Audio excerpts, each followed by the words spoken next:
মা বাবারা ছেলে মেয়েদের মধ্যে কার কোন যোগ্যতা তাকে ওইভাবে কাজে লাগাতে হবে। সবার এ প্লাস পাওয়ার কোনো দরকার নাই। আমাদের দেশে একটা টেন্ডেন্সি আছে, পরীক্ষায় এ প্লাস না পাইলে কই তুই কি করলি, পাশের বাড়ির ছেলে এ প্লাস পাইছে, যা ওর পা ধোয়া পানি খা। কি খা?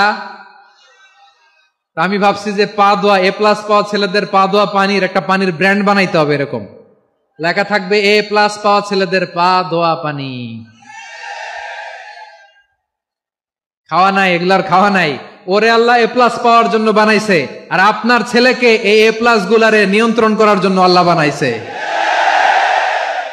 ওকে দিয়ে আল্লাহ কি করবে আপনি জানেনই না।